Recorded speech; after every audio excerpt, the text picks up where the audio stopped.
नमस्कार, आप देख रहे हैं बिहार तक। मैं हूं आपके साथ सुकन्या सिंह। जातीय जनगणना के इर्द गिर्द अब बिहार की सियासत के बाद देश की सियासत भी घूमती दिखाई दे रही है। राहुल गांधी ने नीतीश तेजस्वी के बाद नरेंद्र मोदी से देश में जातीय जनगणना करवाने की मांग कर दी है। राहुल गांधी ने साथ ही कहा कि 50% आरक्षण का जो ब्रैकेट है इसको भी बढ़ाना चाहिए।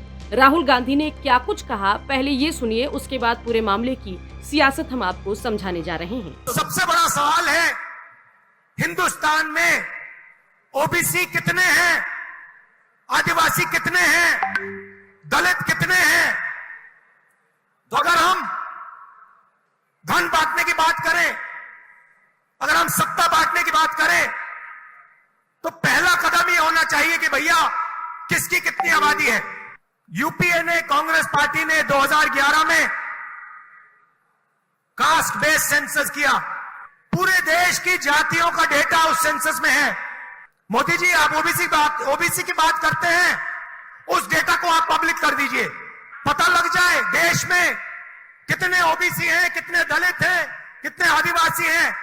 अगर सबको भागीदार बनाना है, सबको इस देश की प्रगति में शामिल करना है, तो यह तो मालूम होना चाहिए कि कौन कितने हैं। तो मोदी जी, कास्ट सेंसस का डेटा आप रिलीज कीजिए, देश की जनता को पता लग जाए देश में ओबीसी कितने हैं, दलित कितने हैं, आदिवासी कितने हैं। और अगर आप ये काम नहीं करेंगे तो ये ओबीसी पर अपमान है।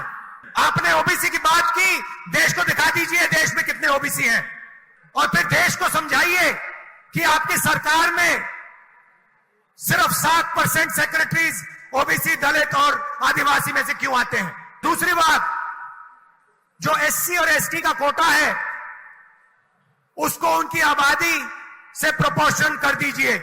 और तीसरी बात, जो रिजर्वेशंस पे आपने 50% का कैप लगा रखा है उसको हटा दीजिए। दरअसल राहुल गांधी का ये पूरा बयान कर्नाटक के कोलार से सामने आया है, जिसमें राहुल गांधी ने नरेंद्र मोदी से जातीय जनगणना करवाने और साथ ही 2011 में कांग्रेस पार्टी ने जो जातीय जनगणना करवाया था उसका आंकड़ा जारी करने की मांग कर दी है। जिसके बाद ये साफ हो गया है कि राहुल गांधी नीतीश और तेजस्वी के दिखाए रास्ते पर चलते हुए दिखाई दे रहे हैं और 2024 के लोकसभा की लड़ाई जो है वो जातीय जनगणना के या जाति के इर्द गिर्द घूमती हुई भी हमको दिखाई देगी। आपको बता दें कि फिलहाल ओबीसी वोट बैंक जो है वो बीजेपी के पाले में जा चुका है। ये देश का सबसे बड़ा वोट बैंक है और इसी में सेंधमारी की कवायद में विपक्ष जुटा हुआ है। सबसे पहले इसकी कवायद की शुरुआत बिहार से हुई और इसी को मुद्दा बनाकर नीतीश कुमार तेजस्वी यादव के साथ मिलकर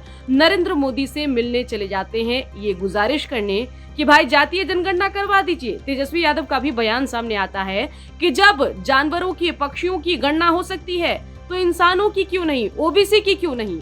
और उसके बाद तब से नीतीश और तेजस्वी की दोस्ती ऐसी बनी कि नीतीश ने बीजेपी को ठेंगा दिखाते हुए महागठबंधन में नीतीश कुमार जाकर शामिल हो जाते हैं, तेजस्वी यादव से हाथ मिला लेते हैं। अब उसी पूरे मामले को मुद्दा बनाते हुए देश की सियासत को राहुल गांधी ने गरमा दिया है और राहुल के इस बयान के बाद जनता दल यूनाइटेड ने राहुल गांधी को थैंक यू भी कहा है।